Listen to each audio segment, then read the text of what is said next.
This video is brought to you by Craig Petronella, cybersecurity IT expert, coach, author, IT HIPAA specialist for medical, legal and construction firms. Managed IT department and proprietary security for less than hiring.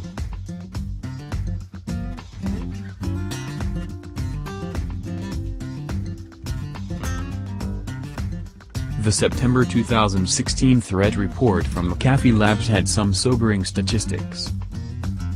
Ransomware continues to grow, which is no big surprise given how easy it is for people with limited programming experience to partake in it. Instances of ransomware have increased more than 125% from last year, up to around 7 million. Not to be outdone, mobile malware has seen a big increase, with 10.5 million instances. One interesting find is that companies with 5,000 or more employees average up to 50 incidents of data loss every day. Data loss includes accidental instances as well as malicious ones, but the financial and retail sectors have the highest numbers, no doubt because of the valuable information that can be had from these sectors. Not all the news is bad though, at least if you're a Mac user. New OS malware is down 70%. Problems with the state of cybersecurity.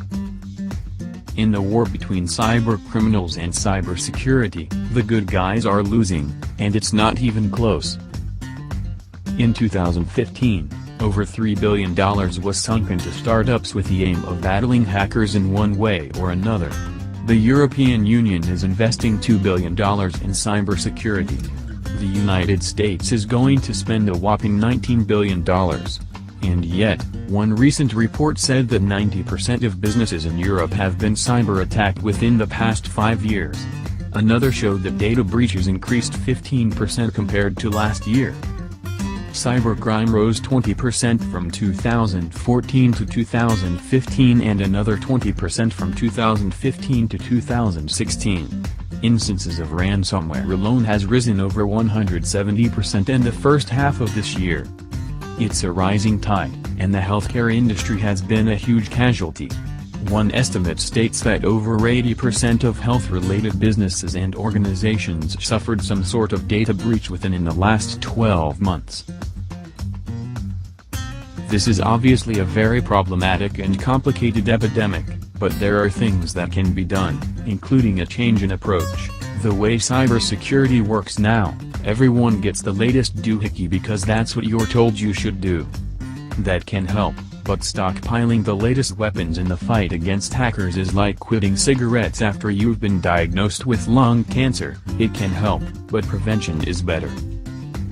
So don't just jump on the latest cybersecurity trends. Get a trained professional to take an in-depth look at your company and find out what works best for you. If you need to find someone for that, schedule today. https://meeting.so/petronella. Email me with any questions, craig@petronellacomputer.com. Do the basics, require strong passwords. Update them regularly. Don't open email attachments and make sure all of your employees are up to date on such best practices.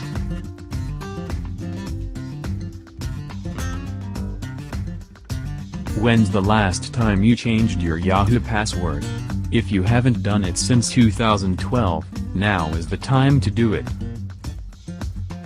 Yahoo is expected to confirm a massive hack that's been rumored to have happened since August, when a hacker known as Peace claimed to have hacked them back in 2012.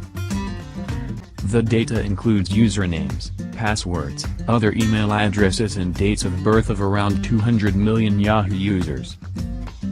Yahoo is currently in the process of being sold to Verizon for $4.8 billion, although it's unknown whether news of this hack will have any impact on that.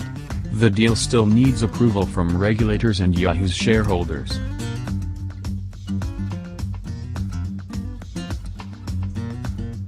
It's known that Trump Hotel Collection suffered a data breach and credit card theft last year. Generally, when a company suffers such a breach, they redouble their cybersecurity efforts. Not so in this case, and because of the carelessness, it's happened again. Owned by Donald Trump, real estate mogul and Republican presidential nominee, Trump Hotel collections and some additional properties were hacked again less than a year after the first attack. Victims weren't notified until 3 months after the fact, despite a New York law requiring companies to inform customers of potential data theft as soon as possible. Making matters worse, no steps were taken to beef up their cybersecurity after the first event. After the first hack, a report suggested adding security precautions including two-factor authentication to remotely access the company network. Trump Hotel Collection posted a note on their website after the first breach, but they don't seem to have taken any further steps. The hacks affected sites in Canada, Illinois, Florida, Hawaii, Nevada and New York with over 70,000 stolen credit cards and over 300 property owner social security numbers. Trump Hotel Collection has been fined $50,000 by the state of New York. They have also agreed to take specific steps, including updating their policies and practices up to date and hiring a cybersecurity expert.